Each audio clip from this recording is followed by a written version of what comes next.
Message. Hello everyone, welcome back to my channel. This is your girl Delana, and thank you so much for joining me again, where we evoke our spiritual lenses to gain perspective on this crazy experience we call humanity. I changed it to evoke our spiritual lenses because yes, most of the content that I talk about is spiritual, but it doesn't necessarily always start spiritual. So I feel like we can talk about plenty of different things, but we just putting a spiritual lens on it because sometimes we forget that we are living in a spiritual experience just as much as we're living in a human one. So I hope that clears up any confusion. Not that there was any explicit confusion, but here we are. Okay? So I have a couple of topics that I want to talk about today. And the topics are pre-planned, but I do want to pull an oracle card because I do feel like the things that I have to talk about are very profound. They're mostly related to each other, so I want to make this as cohesive as possible, and I want to make it as understandable as possible because you're tuned in, you want the information, you want to see my face at some capacity or hear me speak, so I'm going to give it to you the best way I can. But yeah, I'm going to get an oracle card because I feel like there's always going to be an overlying theme. There's always going to be something that ties it in even more. So it might be a little much. We're trying things out, but let's see. Okay, so hold please. Today I'm going to be using the Sacred Geometry Activations deck. It's a deck that I have used on my channel many times before, so it's nothing new, but I'm just giving you the proper name just in case you like this deck and would like to go check it out on some, or and get it for yourself. I'm just getting one card, and it's going to give us a little bit of context. That's it. So if you didn't come here for tarot readings, good, because you're not getting one. You can join my Patreon if you want a tarot reading, though. I'll be happy, wonderfully happy to give you one over there, where I do also do collective monthly readings for every month. I do a collective reading that I post exclusively for Patreon. There's nowhere on YouTube. There's nowhere anywhere else. So if that's one incentive to join the Patreon, go ahead. But anyway, the card that we got is number 42, the Tantric Journey. I know it's backwards, okay? Bear with me. The frequency of the Tantric Journey helps us to unlock the hidden knowledge and wisdom that we intrinsically hold about how to reach a state of wholeness and completion through our sensual experiences with ourselves and with another. Now, despite popular belief, Tantra is not all about snoo, okay? And for the purposes of YouTube and community guidelines, we're going to refer to it as snoo in this video. So Tantra is not all about snoo. It's more so about tapping into, like I said, the pleasures or the sensuality energy, the energy of pleasure, which is sacral energy. When we tap into that sensual energy or that pleasure energy, like, so for instance, when you bite into something delicious and you say, right? You are literally expressing the rawest form of sensual energy, which is a sound, literally a sound. It's the same sound that you make when you're experiencing pleasure in other places. So just think about the things that you experience in your life that make you go, you're practicing Tantra. Woo! Simple, basic stuff, right? I mean, of course, there's way more to it. This is like a study. Like, this is a, I don't want to call it a religion. I don't think Tantra is a religion, but it is a modality, and it requires a lot more, practice and thought and learning than what I just said. Maybe some people who are tuning in have tapped into their tantric journey consciously. Maybe you are studying Tantra, and if you are, let me know in the comments. Let me know how this resonates and how it relates to the tantric journey that you're on, or in general, because like I said, this is a whole doctrine, okay? So I'm not trying to be disrespectful or oversimplify things. I'm making jokey jokes, okay? I'm being entertaining a little bit. So tantric journey, and I'm going to type it into my outline here because I outlined things for you guys this week, okay? Listen, I am doing new things, and I'm going to tell you why once we get into these topics. So, the first topic that I'm going to bring to you is one that I actually just made a TikTok video about. It was like a quick little quip of advice that I wanted to share with TikTok. I've been on this kick where I just get up there and give like some like mental health or emotional health tip. I leave it up there for whoever needs it and hope that it makes the world a better place. That's kind of where I'm at now. I'm like, look, I'm gonna just give you what I got. Take it, leave it. All right, take it or leave it, and then, you know, go on about your day. Like, that's it. So the video that I made was referencing presence. Now, I feel like I've touched on presence in other videos on this channel, and if not, I'll be happy to talk about it some more. But when I say presence in this context, I'm talking about being in the present moment. Okay, it's about being 100% in tune with the present moment, not thinking, overthinking, not like distracted or dissociated, but present in your body, in the moment, in the universe. Presence. I use the term being in the room. Being in the room is not something that's original to me. I heard it from someone else. I don't remember who, so I'm sorry. You want to go look it up, you can. It might not even been something I read on the internet. I think it might have been someone in person. Okay, full transparency. But I put it in the context of being in the room. And like, for my recovering people pleasers, my recovering imposter syndrome sufferers, okay, however you want to frame yourselves, people who have experienced difficulty with their position in life, being in the room, especially in this era, is so important. I was coming from the perspective of when you find yourself being amidst the blessings that you prayed for and like not realizing it yet. Like, you've prayed to be in this very moment. You've prayed to be in this room. You've prayed to have everything that you had before you. There was a time when you didn't have all of this. And so like, you may be getting caught up in what's coming next. What else you gotta do? Who else you gotta be there for? What's gonna happen 2-3 years from now after, or you thinking about other positions or promotion. You thinking about so many things but the present moment, okay? And on one hand, be present in the room because this is what you pray for. Have gratitude for where you are. Have gratitude for the presence that you are able to live in this moment. But also be in the room because I feel like there's a lot of us in the collective right now who are finding ourselves in really new positions, okay? Like being put in positions of authority. That was one of my last videos. It might have been the reading. I think it might have been February reading. So if you're a Patreon member or if you want to see that reading, go become a Patreon member because it was a really powerful reading about authority, stepping into authority. But some of us are stepping into positions of authority.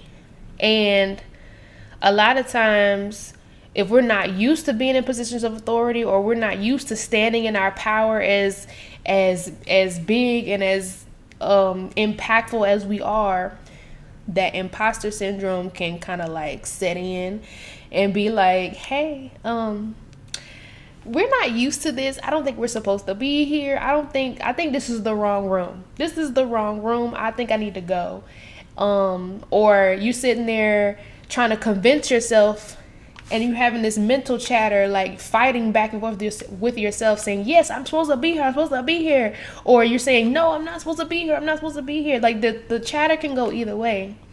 But regardless of what's being said in your mind, you're not in the room. You're not being present.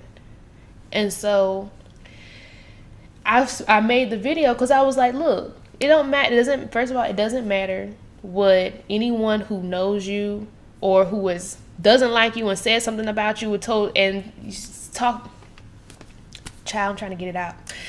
It doesn't matter what anybody said about your qualifications to be in the room. It doesn't matter what you say about your qualifications to be in the room because you're in the room. If you're looking around and you're physically in the room, you're metaphorically in the room, you're spiritually in the room. If you're there, who are you to tell you that you're not qualified to be there, you know? And so like, it's just, I want to remind people who come across this content that you're in the room for a reason. right? You're there for a reason. You are such a integral part of all of this that you can't even afford to think that you're like, you can't even afford to even allow the thought to permeate your being, your essence. Sure, like, so everyone's going to have an opinion. And the thing is, you don't always know what you're in the room for.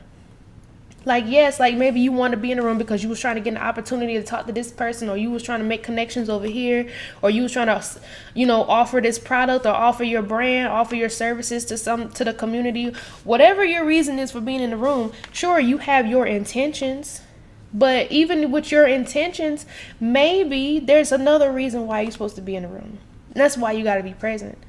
You got to be present so that you can take account of all the opportunities that are present for you at that moment. Because sometimes that opportunity you can miss because you're not present. You're too busy thinking and arguing with yourself up here. You dissociating from the room. You're not even in the room. You're up here. You're not in the room.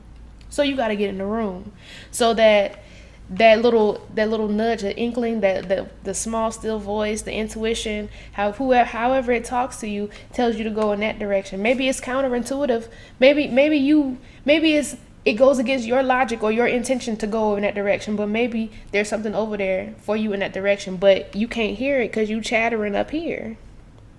So when I say be in the room, you gotta learn how to be in the present moment. You gotta be in the room. So that the whole presence conversation kind of came from my next topic that I want to talk about.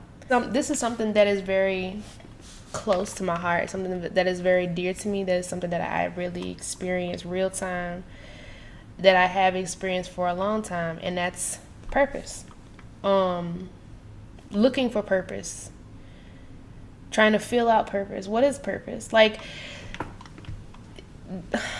trying to find your purpose in this world has become like a multi-billion-dollar industry, honestly. There's self-help, there's coaching, there's retreats, there's, classes and ebooks. If you just type a Google search for how do I find my purpose, you will find so many people and so many products and so many services and so much.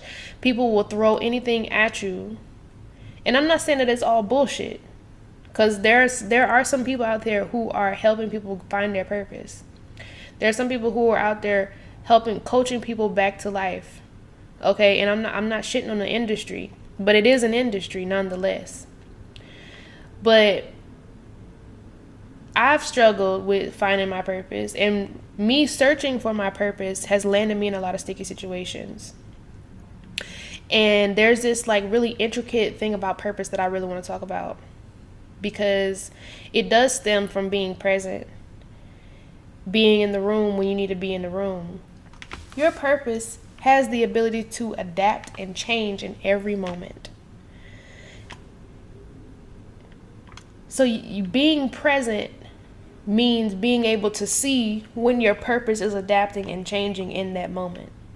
Your purpose can be something as simple as you needed to give this person, this single mom in the grocery store, a couple extra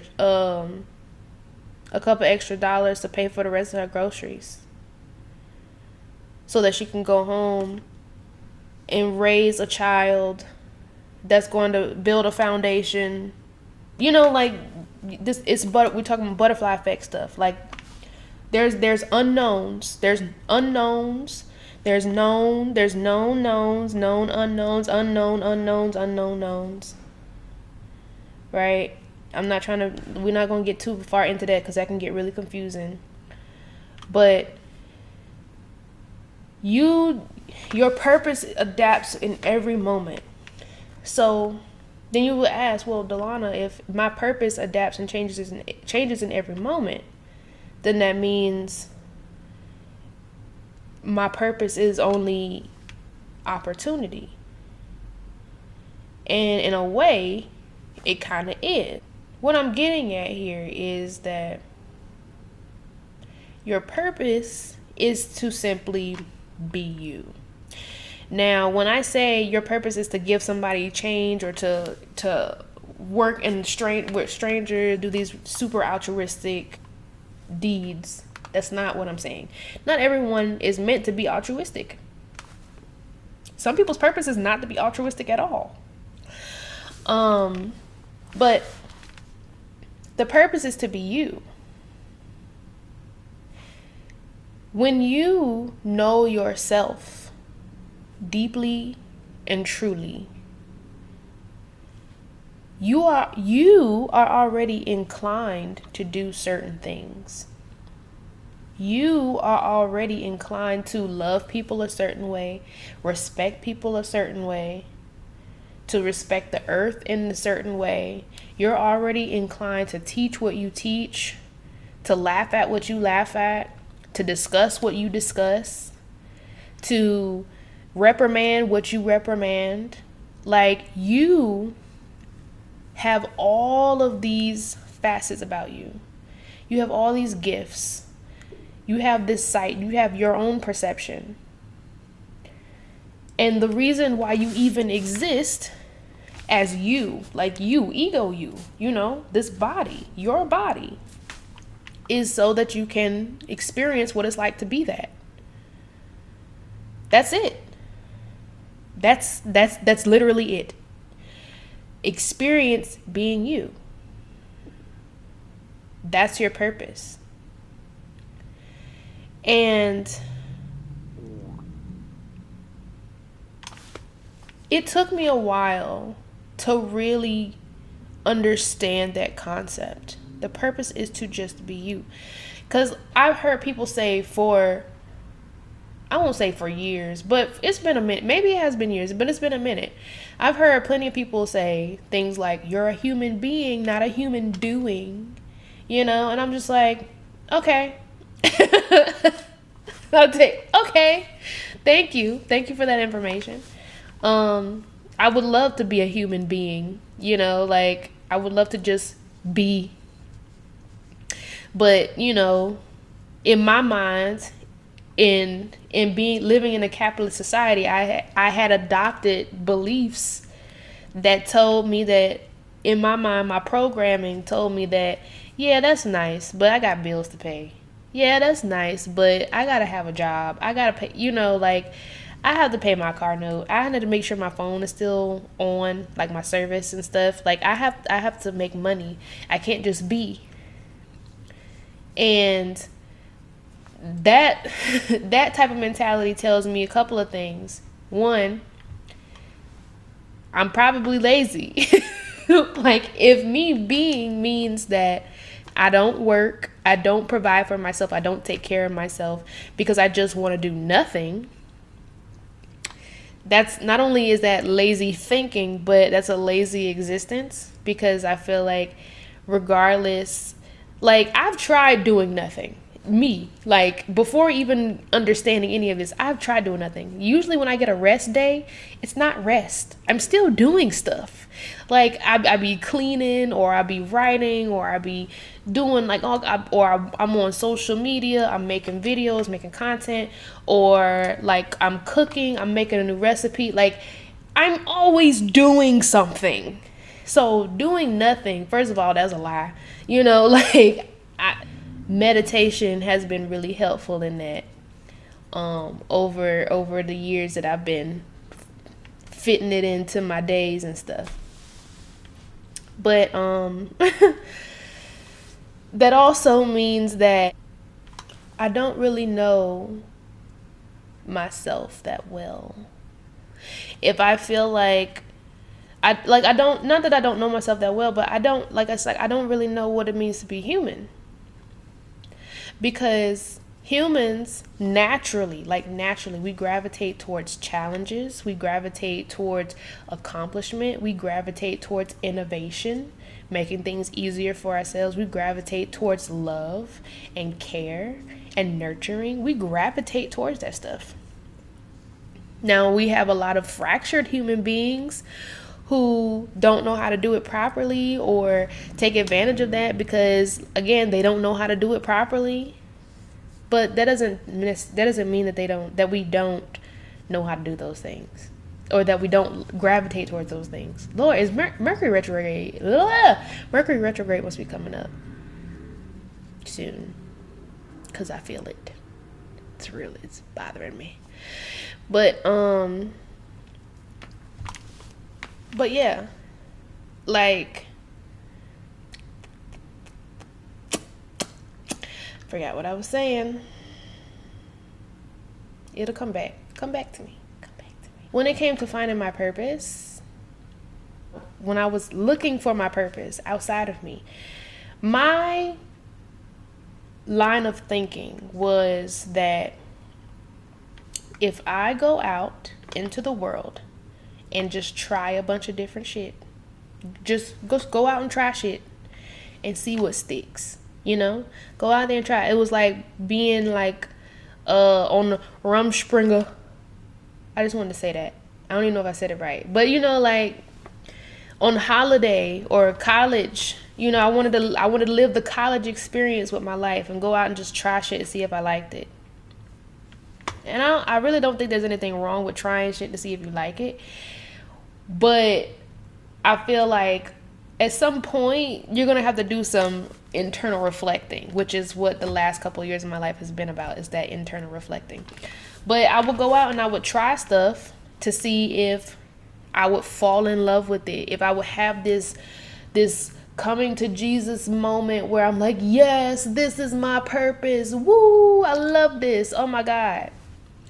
And it was just going to be this undeniable, like, rapture experience. Like, no, I really thought it was supposed to be this big dramatic experience. Like, I'm not even joking with you. You may be laughing. I'm dead ass. Okay. It was like when you first fall in love with that first person, like when you first have a crush. Like, I've been through limerence. Okay. I've been through it. Okay, so it's like that first moment where you fall in love with somebody and you just madly obsessive, and it's just this fairy tale, like, oh, geez, like the freaking gates of heaven open up, the choir starts singing, the angels and the lights beaming down on you. Like, I thought it was supposed to be that type of experience when I found my purpose. And I kept trying these things over and like trying different stuff. And don't get me wrong, I loved everything that I did. Like, I loved music, I loved baking, I love songwriting, I love building, I don't think I love building, I like building. Love is a strong word when it comes to building, because it's a lot of labor in my joints. But I love spirituality, I love teaching, I love pulling cards, I love giving readings, I love what else do I do? I love trying new restaurants. I love doing so much shit. Cause like, you can literally make content with anything, you can write books about anything, you can like publish anything, you could do so much with just your hobbies or things that you love to do. And I would do these things, I still do them. And I'm like, I love these things, but am I in love with them? Do I feel like, oh yes, this is my purpose, and I'm gonna take this one thing and I'm gonna stick to it for the rest of my life? That's what it is, monogamy. I thought it was gonna be like monogamy. Am I gonna love this one thing and I'm only gonna do this one thing and stick to it forever? I thought my purpose was going to be like finding that one true love. And I found, first of all, that I had many loves. And I didn't have that, choir singing, angel beaming moment with any of them. I just loved them. There's something I really enjoy, something I really love to do. And I started to see that what made these things so great, because they were just things. Like, it's just, some people hate baking. They hate it. They don't have the patience. They suck at it. They burn stuff. you know. And if you're someone who does, don't take this personal. I'm just describing a situation. This is what people have told me. I can't bake. I don't know how to bake. And I'm like, if you know how to read, you can bake. It's just like cooking. You just be careful, you know? I don't know. Like, but that's my experience as a baker. I just be like, just read the directions. And like, I don't mean it I don't mean it in a bad way. Like, I'm not judging you. It's just, I'm like, well, just read. For me, it's more so about like, I'm like, when people tell me that they can't do something because of something simple, I'd be like, you just don't want to do it. It's okay if you don't want to. That's a totally acceptable answer, that you don't want to. But to say, yeah, I can't do that because, yeah, I don't like lifting my hand above 6 inches or some weird shit like that. I don't know. I've been giving some really weird examples lately that have been super simplified, but stay with me, all right? I'm a good person. Okay. But it's like they be saying I can't do it because some strange reason, and I'd be like, okay, you know, you could just say you don't like it, right? Or you just don't want to. Like, you can just not want to. I refuse to accept I can't because whatever. Like, and I'm not saying that, like, we're not talking about disability like this. We're not talking about debilitating conditions here. We're talking about silly shit, all right? So don't get in my comments talking about ableist. I'm also disabled. So fuck off. But I'm saying, like, I'll be like, just say you don't want to do it. Okay? But anyway, but I understand that the things that I love to do, other people do not like to do. But like, to say, oh, this is my calling, this is my purpose, this is exactly what I came on earth to do, and that's it. That's something that, like, I don't know, like, I'll stay with it for a while, but I know that there's so many other different things that I like, and I'm not going to deny myself the experience of doing these activities. Now, I am very well aware of, like, how this would translate into, like, this sounds like the rhetoric of a cheater. Like, can you imagine? Like all you gotta do is take activities like baking and music and replace them with Sean, Dewan, and Joseph. And it'd be like, you a hoe. And I'd be like, no, first of all, I don't look, I've had my relationships. My relationships have taught me a lot about myself. But luckily, relationships did not teach me that part of myself. Actually, my occupation did. So chill out. I'm actually quite monogamous. But I'm also single right now, and I'm not looking. I don't want nothing to do with none of that. I don't even talk to people in that way. Get back. But I'm saying, like, and like, that's the crazy thing though. The crazy thing about life, and this is not even on my outline, so let's just get real quick. The crazy thing about life is that you will find that you have some of the same characteristics as people who are despicable, or people that we hate or consider bad people or toxic. You will find that you have the exact same characteristics or traits or do the same type of shit, but it's just you change the receiver of that behavior. So while it's frowned upon for someone to have that same mentality, that they just try things, they don't, you know, like, you're trying things out, you don't want to commit to it, you know, you love all of it, you're polyamorous with all of your jobs, you're polyamorous with all of your clothes, you know, or your aesthetics, you're polyamorous with all of your people, you're polyamorous with all your I don't know, TV shows, whatever the fuck you like a lot of shit. But if somebody does it, if somebody is doing it and they're polyamorous with people and they sleep around with a bunch of people and they're like, oh, I love everybody, I'm trying everybody, it's frowned upon. No, stay away from me.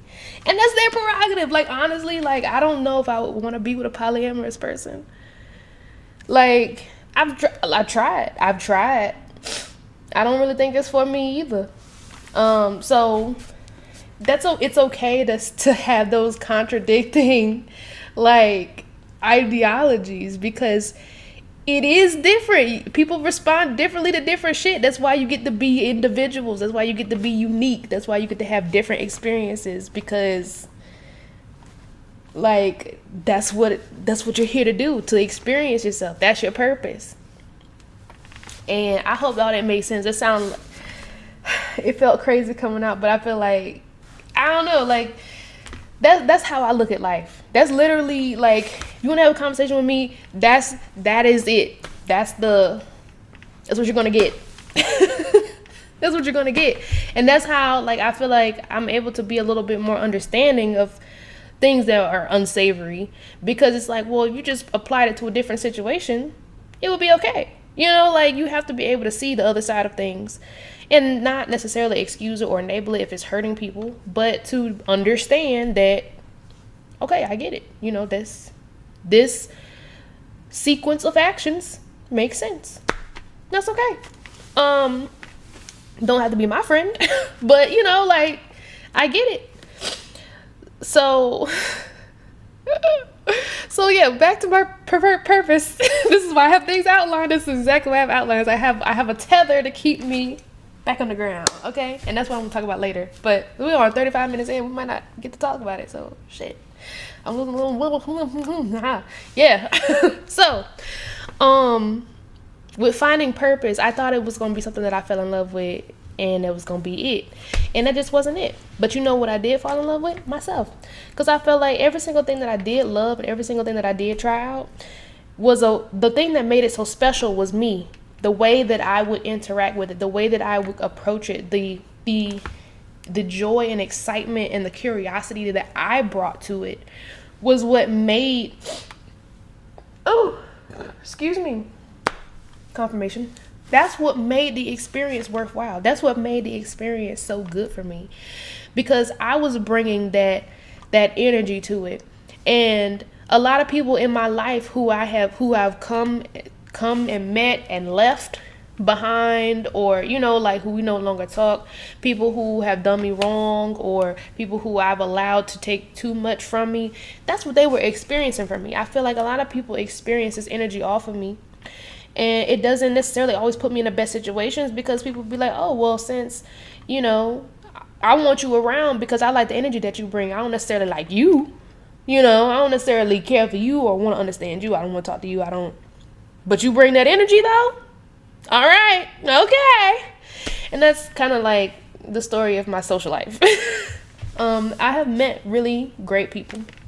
I have a couple of good people in my life. But they're very few and far between, and they mostly don't live in the same state as me, so yeah. And there's some people who I'm still getting to know. So that's life. But back to purpose, I found that I was bringing the energy to the situation. So I'm falling in love more and more with myself than anything. And that's when I started to realize that my purpose is not out there in those things that I like to do. My purpose is to experience me experiencing those things. And I have a Sag stellium, so experience is a big part of my existence anyway. Like, Sag wants to experience, so Sag can philosophize. And that's exactly what the fuck I came to do. That's what I'm doing. So I love, like, so when it comes down to purpose, you know, if I want to have that fairy tale angel choir singing moment, I can. I get to control the emotional intensity of the choice in choosing me as my purpose. And it could be as big and as grand and as loving. That's why people marry themselves. Okay, well, I won't say this, all of them. Some people marry themselves because they might be a little vain, but I feel like when you find that your purpose is you and that you need to fall in love with you, some people do stuff like that. And I was like, I see. I'm not going to judge you for marrying yourself. I'm like, that's a choice. But, hey, I get it. So I'm like, look, I'm my purpose. There's nothing out there that can... There's nothing out there that can trump me being me in my purpose. Like,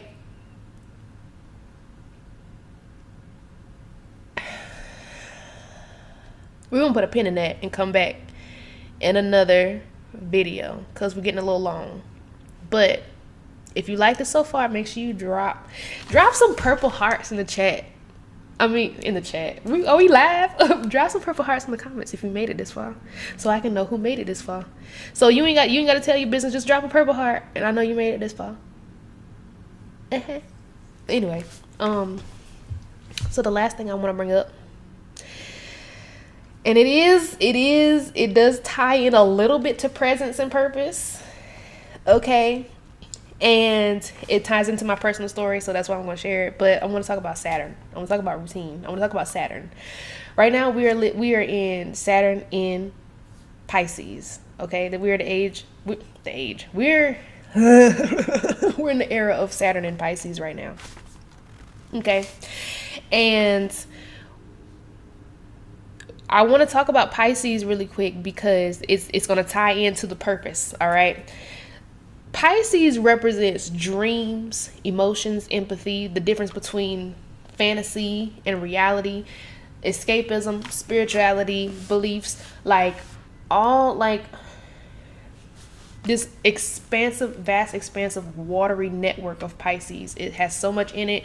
Pisces has learned all the lessons of the other zodiacs, right? And so with not only do we have Saturn in Pisces, but we have the North Node in Pisces right now, which North Node is about purpose and Saturn is about limits, challenges, discipline, responsibilities, and structures, okay, and karma as well. So when you blend all these themes together right now, I feel like Saturn has come through in a way where I can no longer deny Saturn. Like being a child of Jupiter. Being a child of Jupiter, I won't say we don't like Saturn, but it's like Jupiter says yes and Saturn be like, hold on. And I'm like, what now? You know, like that's kind of how it be when it comes to my relationship with Saturn. And so, but Saturn has showed up in a way, especially in Pisces, to kind of be like, all right, what have you learned? You've been a little ungrounded. I've been very ungrounded at times. Been in my head, not being present, not being in the room. You've been ungrounded, okay? But you have been expanding. You have been trying all these things. You've been going out there and chasing a fantasy, an idea of what you think purpose is, of what you think your life should be like, of what you think romance should be, what you think your job should be, what you think, because I have Neptune and Capricorn, oh my God. So you go out here and you chase after these things, these illusions. What have you gotten? Saturn's like, pony up. All right. Tell me what happened. Tell me what you got. And I had to come be like,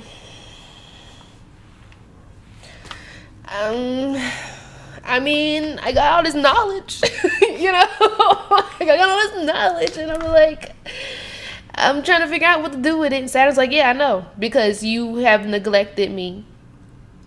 You've neglected me.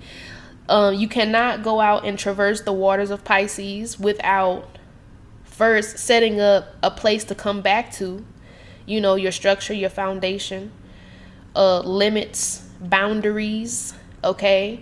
And also, like, the last time you went out swimming, did you drown? Did you learn that when you go out there without a life raft that you might drown and get tired? Like, did you, Scorpio moon, drowning in your emotions? Did we learn that?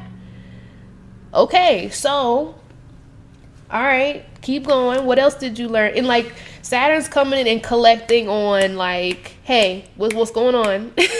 And I'm here for it because I feel like I had to be really real with myself about my routines. I had to be really real about myself, about how I'm taking care of myself and my body, my temple. Like I had to be really real about a lot of the earthly things that are taking place in my life, because it's easy to be blindly optimistic or blindly idealistic about stuff. But the proof is going to be in the pudding. What are you manifesting here on this earth? Right? Because it's going to come from whatever's up here. Whatever you've went out and expanded your mind about, now it's time to materialize. What do you have? And Saturn is working with me. Saturn is like, okay, it's like being at one of those barter shops, or like selling your old stuff at the consignment shop. Be like, okay, so you got this over here. We don't really need this, so then you put that over there. You can take that back home, or, but we can work with this. And that's kind of what Saturn is doing for me now.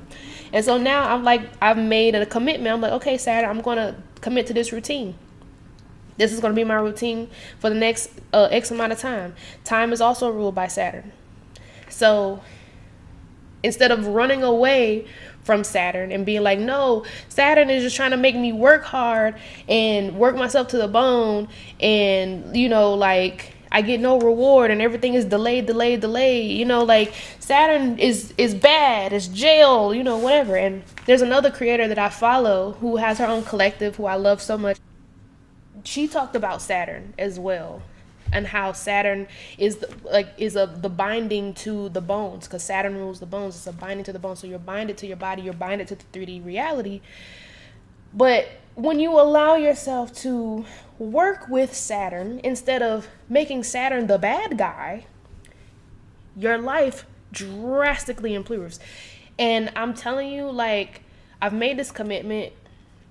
It's only been a short amount of time, but I feel so much more balanced because I've allowed myself to work with Saturn, work with my routines. And it is dealing with fantasy. It is dealing with spirituality. It is dealing with my creativity. It is dealing with my emotions. Everything that Pisces represents. We're North Node in Pisces and Saturn in Pisces. So we're diving into purpose, but we're also diving into our limitations and our karma. And I feel like, hey, I must have did something good.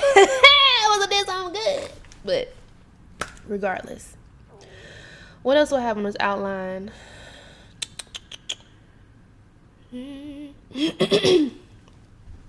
Yeah, so when it came to structure and all that stuff, the moment that I stopped demonizing what Saturn represent, when I stop demonizing the 3D world altogether, because I feel like I was starting to venture off into that reality space or that thought space where it's like, okay, well, we don't need capitalism, we don't need structure, we don't need government, we don't need none of that shit. Okay, we don't need none of that. Like almost how like Trump is out here eliminating all the cabinets and all the positions and all of that. Yeah. Yeah. And I have to be really, really real with myself and see all that shit that's going on with Trump and being like, okay, well, how am I doing that in my own life? That's the real spirituality that people don't want to do. They don't want to talk about. They don't want to address. Because you got to look at all the bad shit that's happening in the world and being like, where am I doing that in my life? Oh, yeah. You're trying to get rid of structures. You need those. Work with them. Put qualified people in them. Give quality time. Give quality to those positions. Not just get rid of them. Maybe you just had some really incompetent people. Maybe you had people in there who didn't have the right tools to fix the problems of today. Imagine you got all these 60, 70-year-old people in charge when our problems are at best 15, 20 years old? Huh? You trying to tell me that they know better than the people who are dealing with these day-to-day? No, absolutely not. The people who are the farthest removed from the problem are the ones in charge. That don't make no sense. So, not to get too political, but I'm saying, like, you got to be able to look at the shit that's happening in the world and be like, okay, now how does that relate to my life? Because regardless of, people, there are real activists out in this world who go out and they stomp, they scream, they sign petitions, they stand in front of places, they get violent, they go out there and they show their political stance and they protest, right? They fight with their actions. We need those people. But also, there are some of us who believe that we cannot do anything about that on our own. But what we can do, especially as spiritual beings having a human experience, is we can look at that and be like, I'm experiencing this. If I can look on the outside of me and experience it, if it can go through my ojos, my eyeballs, that means there's something about that that's resonating with me internally. Doesn't mean I agree. Like, I don't agree with Trump doing all that, but I have to look at that and be like, how am I doing that in my own life? How am I because if I look at that and be like, he's sabotaging the country, or he's sabotaging the government, the safety of the people, the public, whatever, then I have to be like, okay, there are ways that I am doing that in my own life. I can't just bark at him and get angry at him without turning inside as well. And then once I fix it in me, then turn out and see what the fuck happened. And if it worked for me, then I can start barking at him. That's how I see it. I mean, and you can do it in whatever order you see fit, but as long as you're giving yourself the space and the accountability to look and be like, how is this resonating with me? That's the shadow work. That's the work. Okay? So, I said a lot about myself. I hope that you got something out of all of that. If not, else just being entertained. Okay? But, I'm going to leave it here. I feel like I've gone long enough. If you've made it this far, leave a green heart. Okay? So I know that you listened to the end. But anyway, if you want to work with me one-on-one, make sure you send me an email. My email address is issamessagewithdpod. issamessagewithdpod@gmail.com. That is the email that you can write me to ask questions, to book a one-on-one, personal reading, or just to connect in any way, shape, or form. No spam, please. Thank you very much. That's my email address. I have a Patreon if you want to support a creator like me. Like I said, I do give my collective readings every month. If you are interested in something like that, make sure that you join the Patreon. And also, of course, like the video, subscribe to the channel. I try to do this every single week. I do my best. Yeah. I was supposed to tie this up at the Tantra, wasn't I? I hope you see it. I hope you see it. And I'll let you, if you see the connection between anything that I talked about today and Tantra, leave it in the comments. Join the Patreon. Let's have a conversation about it. Whatever. Anyway, I want you to remember that God is love and love is you. You can do anything that you put your mind to. Okay? I'm going to see you next time. All right? Okay? All right. Bye.